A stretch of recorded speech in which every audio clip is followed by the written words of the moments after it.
What's going on, everybody? Welcome back to another video, and in today's video we're following up my series of reviews on the Harry Potter franchise. We've been slowly making our way and we've already covered the first 4 films, and when I say we, it's me and my buddy Rashad of Rashad G Reviews. So if you guys are just hopping in, maybe you're new here to the channel, maybe you haven't really dived in with us yet, I am a huge fan of this franchise as a movie fan. I've never ever read the books, but I've played countless video games. I've seen all of these movies multiple times. I've enjoyed the theme park expansions and all that jazz, but I've never read the books. So I do want to make that clear at the beginning of every video for anybody who clicks on this and is maybe looking for me to kind of review this with a comparison to the book. This is solely my opinion as a film fan and as a fan of this franchise growing up with it. For my buddy Rashad though, this is his first experience. He's never seen these films before and it's been a bit of a windy road. He didn't like the first 2 films, but he really enjoyed the 3rd film, and then the 4th film lost him a little bit more. So we're gonna hear from him in just a second, but before we get into that, today we're talking about Harry Potter and the Order of the Phoenix. Pop it back to 2007. This is the first film in the Harry Potter franchise directed by David Yates, who till this day would end up continuing the rest of the Harry Potter films, as well as directing the current Fantastic Beasts prequels to the Harry Potter franchise, and has stayed with the franchise since. You have a returning cast of people like Daniel Radcliffe, Emma Watson, Rupert Grint, Ralph Fiennes, Gary Oldman, Alan Rickman, and some notable new people joining the franchise like Imelda Staunton and Ivana Lynch. So again, before we get too far into this, I'd like to say a big thanks to Rashad of Rashad G Reviews for joining me here in these videos. It's been so much fun talking about these movies with him and kind of having these differing opinions. And I think that sometimes with these collabs, when I invite somebody on to join me to talk about a movie, I never ever know what they're going to say about the movie. I don't know if they're going to like it. I don't know if they're not going to like it. And there's been times I've sent Rashad a movie and said, hey, I would love for you to join me in talking about this movie. And he ends up loving it. And I'm like, yes. Then there's times that the movie is purposely bad or something I'm nostalgic for that I know he's not gonna like. Maybe he's liked it, maybe he hasn't liked it. You never really know. But then there are these movies from time to time that I will reach out to him and say, hey, I'd love for you to join me on this, and he ends up not being a fan of it, and I love the films. So that's kind of how it's been with the Harry Potter franchise, but I am looking forward to seeing where he ends on this franchise in terms of his opinion on the overall franchise. We're gonna get to Rashad's thoughts in just a moment because I know a lot of people have been enjoying these videos for Rashad's thoughts. But before we do that, let's go ahead and get into what this movie is all about. Like a lot of the other Harry Potter films, the Order of the Phoenix ends up opening up and we have Harry living in the Muggle world. This time around he's outdoors and he's dealing with his idiot cousin Dudley, once again, who's a bully, and Dementors show up. At the end of the last film, we saw that Harry Potter saw Voldemort and he tried to tell everybody that the Dark Lord, Voldemort, he who shall not be named, is back, and nobody believed him. So for years and all this time now, everybody has just been taking a big dump on Harry Potter and not believing a word he said about what he saw and who he said is back. And that's the biggest struggle that Harry has to kind of deal with in this film over the course of it, as nobody believes him, nobody thinks that he's telling the truth, and he's trying to be honest with everybody that we need to be prepared because this dark wizard, this guy who completely ruined the world at a certain point, he's back and he is present, and I'm the only one who saw him and nobody wants to believe me, but everybody thinks he's the boy who cried wolf. And yeah, I think that Daniel Radcliffe plays that really well in this film. I really enjoy the maturity to his Harry Potter in this. And yeah, going back to that beginning, so the Dementors show up, which clearly is kind of setting up the issue here that Harry is in danger and that things are not as safe as they used to be, even though there was always a sense of danger around his character, and a lot of people would always say that there was definitely looming threats coming his way. But after the Dementors show up and actually try to harm his cousin, and they pretty much do, he ends up fighting them off with magic, which ends up getting him expelled from Hogwarts and from being a wizard in general because of the fact that he was using magic illegally, as they say, underage, as he is not an actual adult wizard who has already finished his studies. And so now he's got to deal with this court trial where people are trying to, see, should he actually be expelled from Hogwarts or should he not be expelled? Is he lying about Voldemort? Whatever the case may be. And over the course of the film, he does end up going back to Hogwarts, as you would expect.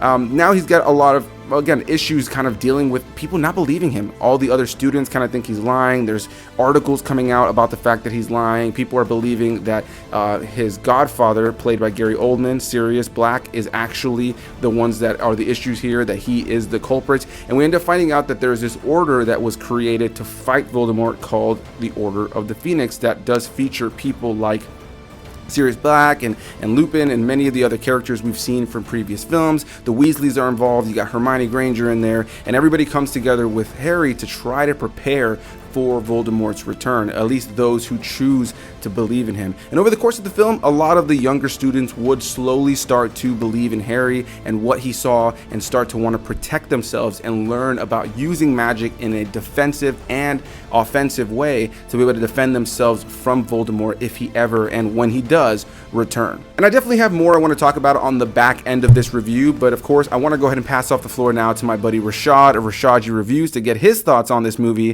and then we'll get back to my thoughts in just a moment.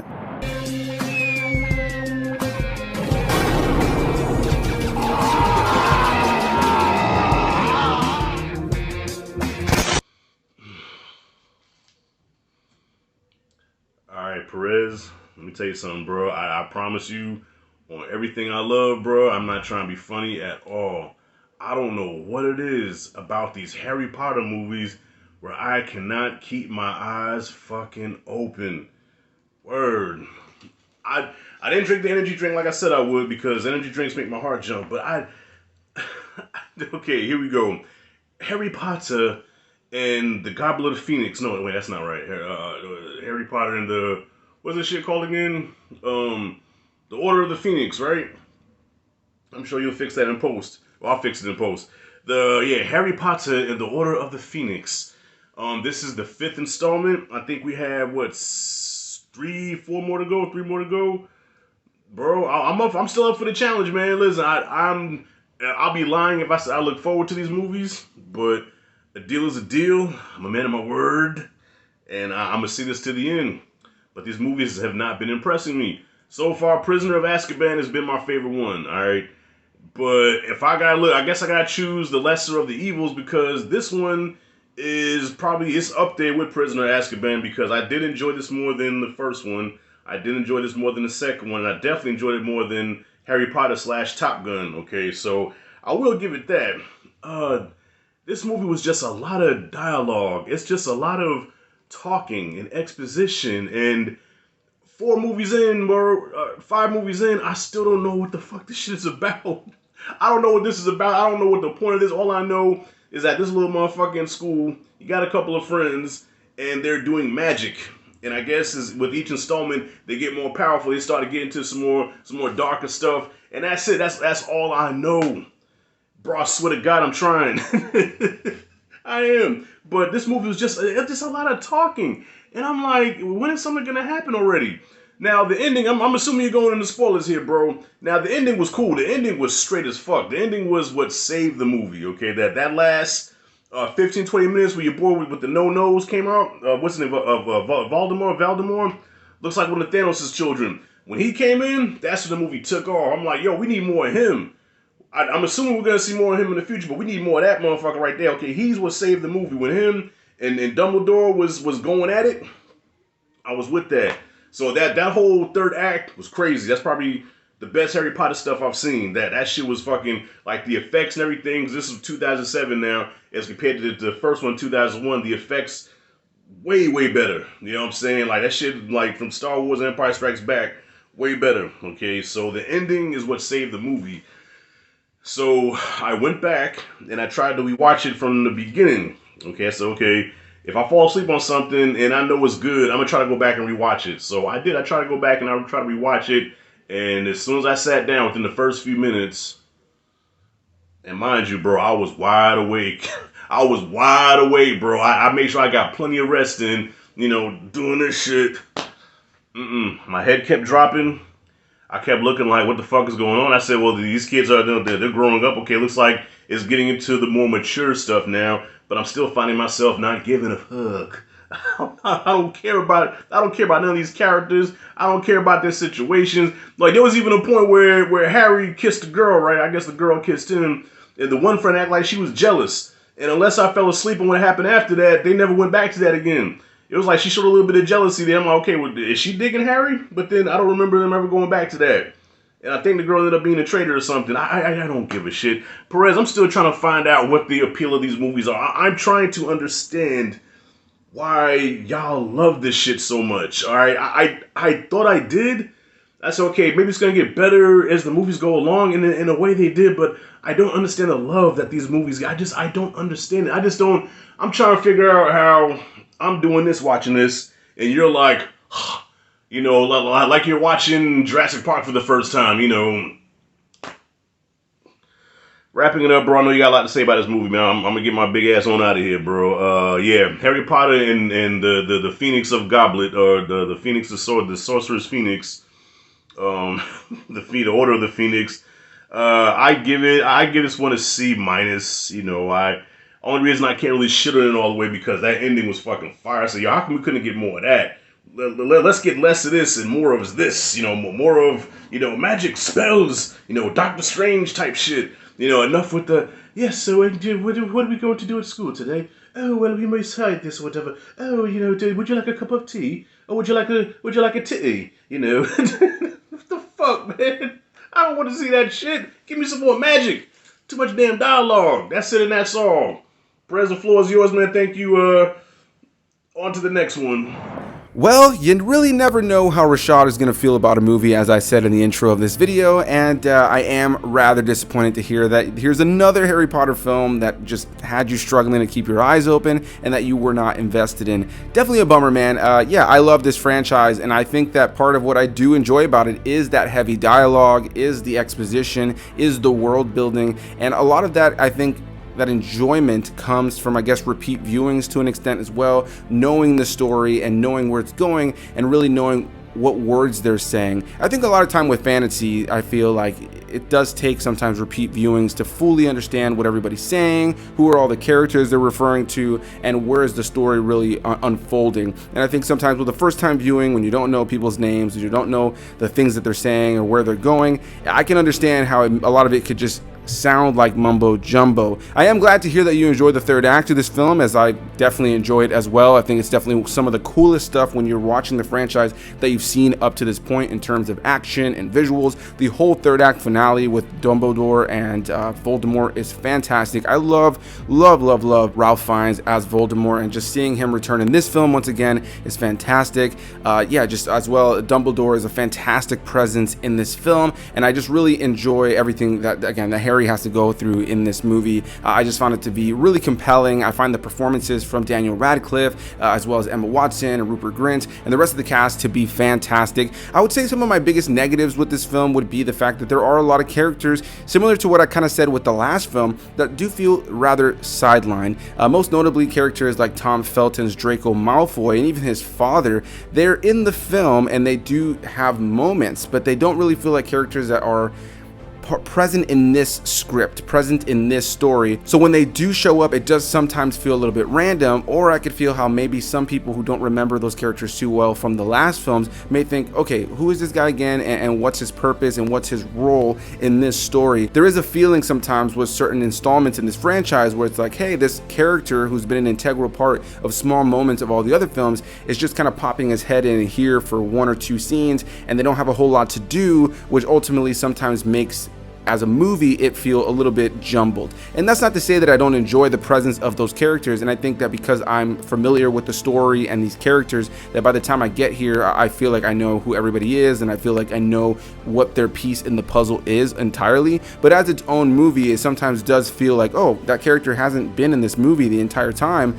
and I completely forgot that, you know, they would be around right now, and here they are for one or two sequences, and then they're gone. And when it comes to like characters like Draco, he's pretty just non-important in this film. Him and his gang are just kind of present in a couple of sequences, just kind of doing the typical Draco thing, whereas in the previous films they were much bigger roles, and so it feels like in this film he's just kind of thrown in there, as well as his dad, who plays a bigger role in the latter half of the film, but again does feel kind of just thrown in there to a certain extent. I mentioned in the intro that there's some notable new faces here, and probably the most notable one is Imelda Staunton as Dolores Umbridge, who works with the Ministry of Magic and has now been placed in Hogwarts to kind of oversee, as well as being the professor of the dark arts, except she doesn't want the students to learn anything about defensive magic or even offensive magic, and more just be taught the words about what it all means instead of actually being taught anything in practice. And a lot of students, most notably Harry, don't really like this because he's just like, well, we need to learn this stuff because we're in danger.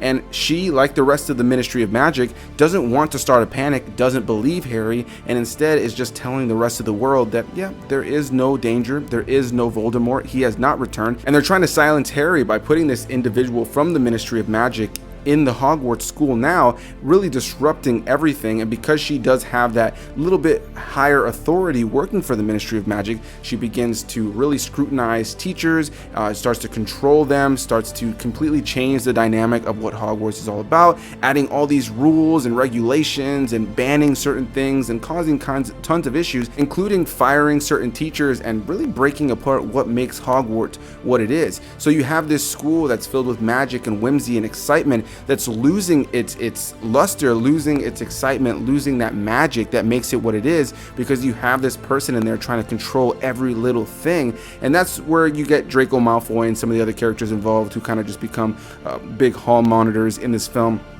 And yeah, I just gotta say, Imelda Staunton is fantastic in this film. She's easily one of the most just diabolical characters in the franchise, as just somebody who is just so malicious. She's so cruel. She's such a piece of crap throughout the entirety of the film, and she plays it so pleasantly. She plays it so cocky, she plays it so over the top and silly. It's so theatrical yet grounded at the same time, and I just really enjoy the character of Umbridge as a villain, as an antagonist to our characters. Is she super dangerous? Is she like a big threat that you think, you know, she's gonna be Voldemort's kind of, you know, right-hand person? No, in no way, shape, or form does she have that level of presence, but she does have a level of presence that is uncomfortable and upsetting and unsettling to see, and the way that she handles the students and tries to get information out of them is really frustrating to see, and I think that she plays a very great antagonist in this film. As Rashad mentioned, the effects have come a long way since the first one, so it's really great to see a movie that visually is really stunning. I love the way this film looks. I like the way it's performed. I think for the most part, even though there are some performances and some characters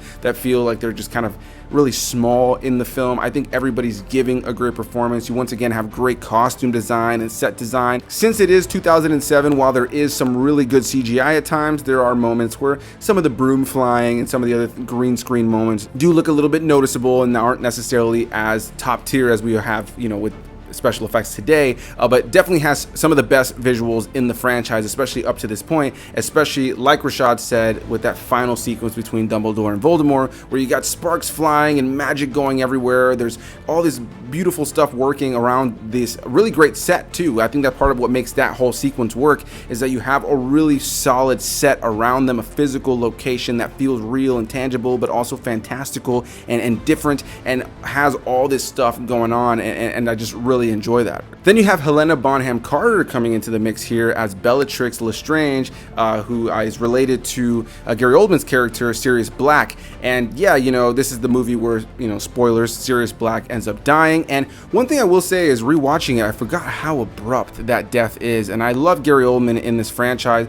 I wish that he had had a little bit more screen time revisiting these movies. I feel like Gary Oldman gives a phenomenal performance and is one of the most compelling characters in the series, but at times does feel like they kind of don't do enough with him. But Gary Oldman's performance is fantastic. He brings so much nuance and just subtleties to his performance that make his character feel so real and vivid, and just separates this character from anything else he's ever done. It really does feel like a distinct performance, and there is an element, because of the fact that he is, you know, having the long hair and there's like a, you know, costume and things like that, that there is times where it doesn't even look like Gary Oldman. Like Sirius Black himself just looks like his own person, and Gary Oldman is really disguised in the performance, in the hair, in the costumes. But as I mentioned, Helena Bonham Carter as Bellatrix, Really great performance. Love the over-the-top character there. I've always enjoyed this character. I love the wickedness of her character. I'm looking forward to seeing what Rashad thinks of her moving forward. I just really enjoy the way that she performs the character. She's over the top. She's wicked. It's just everything you want out of an evil witch character,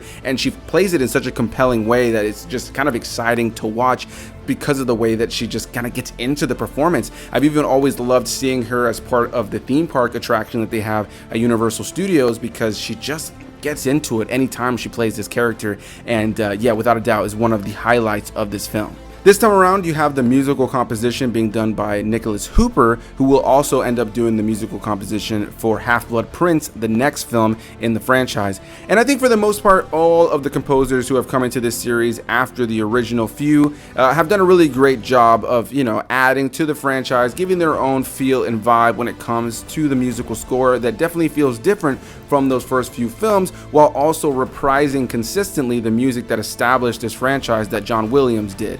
But yeah, overall, visually, I enjoy this film. It's action-packed. It's got a lot of dialogue, sure, but I think it really expands on the lore and the characters and the story. I think that based on all the dialogue from the previous films, what happens in this film just feels so crucial and exciting for me. I'm always engaged while watching this film, so revisiting it, I was completely locked in. I was never bored. And while there are things like certain characters feeling a little bit nonsensical in the film or not necessarily really all that used, I think for the most part this film really works and is exciting and is a fun entry into this series. And if I had to note one thing that just feels random in this movie that I just never really like, and the special effects around it haven't really dated all that well, is that in the latter half of the film, or about midway through the film, we end up seeing Hagrid once again, and we find out that he has this half-brother who's a giant who he has tied up in the woods, and that character is only really present in this film to eventually be the reason that Umbridge ends up getting taken away by the centaurs later on in the film, which is definitely, kind of a fulfilling moment when you see that happen. It's definitely a satisfying moment,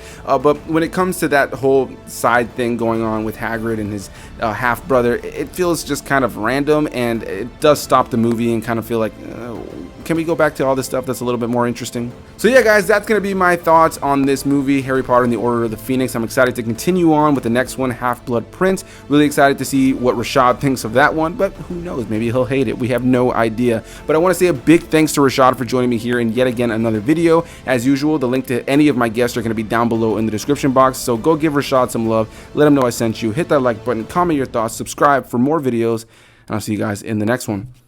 Bye-bye.